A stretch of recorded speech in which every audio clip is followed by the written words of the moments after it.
చిత్రాల విపరీతంగా బుద్ధిహీనంగా గిబిలిఫికేషన్ చేయడం పట్ల నా మొదటి ప్రతిచర్య ఆగ్రహం. ప్రముఖ జపనీస్ యానిమేషన్ స్టూడియో యొక్క ప్రసిద్ధ వారసత్వాన్ని ఏఐ ఫిల్టర్ గా తగ్గించడం, దైవదూషణ శిక్షార్హమైన నేరం అయ్యేంత చర్చించడానికి ఏమి ఉంది? అయితే చాలా ఉన్నాయి. ఈ చర్చకలలో వాస్తవికత వర్సెస్ ప్రాప్యత గురించి శతాబ్దాల నాటి చర్చ యొక్క తాజా భాగం ఇది. ఏ ఇన్స్టాగ్రామ్ రీల్ కూడా 9 సెకన్లలో మీకు అర్థమయ్యేలా చేయగల దానికంటే ఎక్కువ సూక్ష్మ నైపుణ్యాలు, సందర్భం మరియు చరిత్రతో నిండి ఉంది. అందువల్ల దీనిని మన సోషల్ మీడియా ఫీడ్లను ముంచెత్తు సరైనది మరియు తప్పు గురించి చెలరేగే చక్కని బైనరీ వ్యాఖ్యలుగా వర్గీకరించలేము. ఏఐలో మనసును కదిలించే మెరుగుదలలు మరియు అది ఏమి చేయగలదో నిరంతరం అభివృద్ధి చెందుతున్న అవకాశాలు మనల్ని ఒక జలపాత సాంస్కృతిక క్షణానికి తీసుకువచ్చాయి. తెలియని దాని గురించి ఎప్పటిలాగే ఇక్కడ కూడా ఒక రకమైన అనుమానం ఉంది. సాంకేతిక పురోగతి కళాత్మక సమగ్రతతో ఢీకొన్న ప్రతిసారి ఈ భయం తీవ్ర స్థాయికి చేరుకుంటుంది. కానీ మనం దేని గురించి అంత కోపంగా ఉన్నామో? GPT-4 ఓపెన్ ఏఐ యొక్క తాజా చాట్ జీపీటీ వెర్షన్ ఇది సెకండ్ లోపు అద్భుతమైన ఖచ్చితత్వంతో చిత్రాల గిబ్లీ వెర్షన్ ను ఉత్పత్తి చేస్తుంది.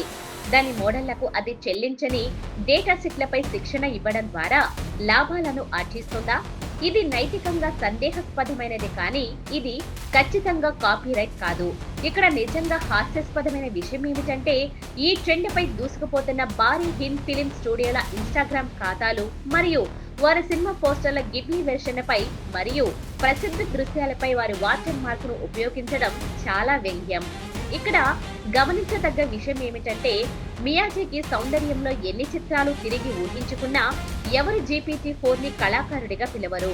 రీమిక్స్ చేసిన పాటను, మోనాలిసా యొక్క విధి ముద్రణను, ఫ్యాన్స్ ఫిక్షన్ లేదా సవ్యసాచి రీప్ ఆఫ్ ఆర్ట్ ను ఎవరూ పిలవరు. అవి అసలు ఉండడం వల్లనే ఉన్నాయి.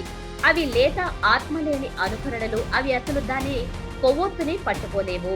ఉత్తమంగా ఏఐ దాని వద్ద ఇప్పటికే ఉన్న అన్ని సమాచారం యొక్క వివిధ ప్రస్తారణలు మరియు కలయికలను ప్రయత్నిస్తూ మీకు వ్యక్తిగతీకరించడాన్ని ఫలితాన్ని ఇవ్వగలదు.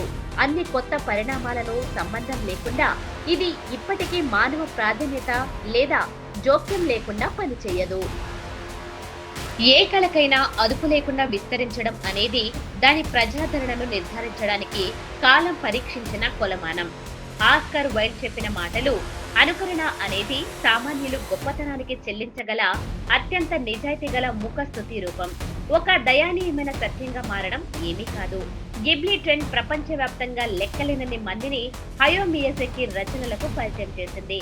చిత్ర నిర్మాత ఏమీ చేయకుండానే ఉత్సుకతను రేకెత్తించింది. ప్రపంచవ్యాప్తంగా దాని ఖ్యాతి ఉన్నప్పటికీ స్టూడియో గిబ్లీ యొక్క అద్భుతమైన ప్రయాణాన్ని దగ్గరగా అనుసరించిన మరియు అర్థరహితమైన ప్రపంచంలో అర్థాన్ని కనుగొనడానికి యానిమేషన్ దిగ్గజం యొక్క ఏకైక మార్గాన్ని అభినందించే సినీ ప్రియుల ప్రత్యేకత మాత్రమే ఉంది. కానీ ఇప్పుడు అందరికీ మైసూరులోని కూరగాయల విక్రేత నుండి పంచక్లోని రీల్స్ కోరుకునే జనరల్ జెట్ వరకు తెలుసు. మనస్తత్వంపై ఆధారపడిన సోషల్ మీడియా ఆధిపత్యం చెలాయించే సామాజిక సాంస్కృతిక దృశ్యంలో అసలు ఏమిటో నిర్ధారించడం మరింత కష్టమవుతోంది. గందరగోళానికి తోడు హాస్యాస్పద నిబంధనలు మరియు ఉనికిలో లేని చట్టాలు అవకాశవాదులు దోచుకోవడానికి ఎల్లప్పుడూ నేల పండింది. కాలం ప్రారంభం నుండి కళ యొక్క డబ్బు అర్జనతో పాటు వచ్చిన అన్యాయమైన పద్ధతులను ఇంటర్నెట్ మరింత విస్తరించింది. వారసత్వ వ్యాపారాలు, బిలియనియర్ వారసులు ప్రాంతీయ, గిరిజన కళాకారుల ప్రతిభ మరియు కృషి నుండి సంపదను పొందుతూ వారిని అస్పష్టతలో పడేయడానికి ఇదే కారణం. నైతిక వాణిజ్యం చుట్టూ ఉన్న ఈ అస్పష్టత హిందీ చిత్ర పరిశ్రమ దశాబ్దాలుగా హాలీవుడ్ నుండి స్వేచ్ఛగా ప్రేరణ పొందేందుకు మరియు కథలు, సంగీతం లేదా మొత్తం చిత్రాలను ఎత్తడానికి వీలు కల్పించింది. గిబ్లీ ఫిల్టర్ కేవలం వైరల్ ట్రెండ్ కాదు, కళ మరియు వాణిజ్యం యొక్క అసబద్ధమైన బలవంతం యొక్క తాజా పునరావృత్తమిది. మనం ఆగ్రహం వ్యక్తం చేయాలి, కానీ అది అంత ఉపరితల స్థాయిలో లేదా ఎంపికగా ఉండకూడదు.